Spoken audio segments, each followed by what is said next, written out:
Harmonize ameweza kufunguka kuhusiana na swali ambalo aliweza kuulizwa na mmoja mtangazaji ambaye alikuwa anafanya interview kuhusiana na sakata la yeye kuweza kuachana na Kajala.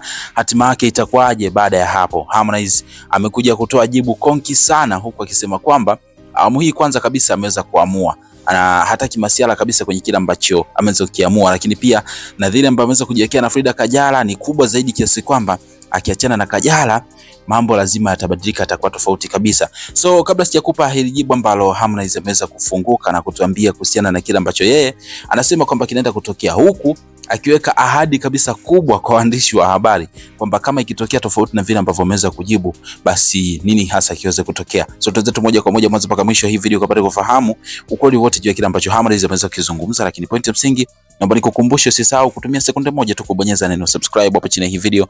Baada ya hapo like video, kisha kwenye sehemu ya comment utakuja kuniachia maoni yako kutokana na kile ambacho utakomeza kitazama katika hii video. Mimi naitwa Gabby Official na hii ni Bongo Vibe channel namba 1 kwa ajili ya kuhakikisha kwamba updates zote kuhusiana na trending issues usora kwa kwanza kabisa kuzipata hapa kwa wakati sahihi kabisa. Sasa kama ambavyo tunafahamu ni kwamba sio mara ya kwanza kwa Harmonize kuweza kudate na Frida Kajala. Of course ni zaidi ya mara moja sasa hivi wako pamoja.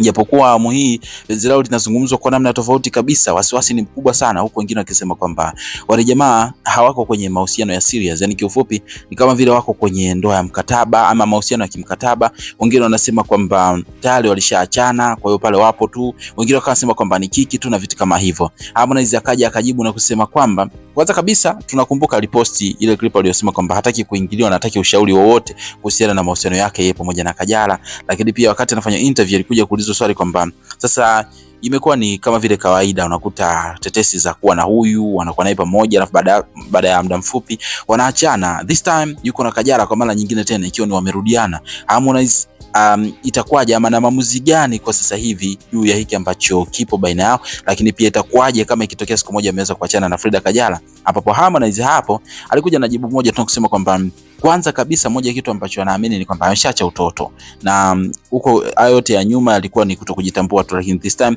anasema kwamba ameamua na yuko serious, na ameweza kuongea pia na Frida Kajala kwamba it is a time ya kuhakikisha kwamba wanatengeneza maisha ya moja kwa moja, yani sio kuwa na mapenzi tu ya muda mfupi na vitu kama hivyo. Anasema kwamba yeye na Kajala wako kwenye tunasema long term plans, yani mipango ya muda mrefu kuhakikisha kwamba anatengeneza maisha. Lakini kama ikitokea yeye ameweza kuachana na Kajala, anaahidi kwamba hatakuja kuingia kwenye mahusiano na mwanamke yoyote tena. Yani anasema kwamba Kajala ndio mwanamke wa mwisho kuwa naye kwenye mahusiano, na kama ikitokea ameachana naye, basi yeye ataamini kabisa kwamba hadeserve kuwa kwenye mahusiano kwa namna yote ile pale. Lakini pia akasema kwamba kama itakuja kutokea mtu yoyote akaja kusikia skendo ya kwamba Harmonize ama akaja kumuona Harmonize ameingia kwenye mahusiano na mtu fulani, alikuwa anawaahidi waandishi wa habari, basi waandishi wa habari waende wakamkumbushe na video hii ambayo yeye alikuwa ameweza kufanya interview, wamuonyeshe na yeye ataweza kuwapa zawadi.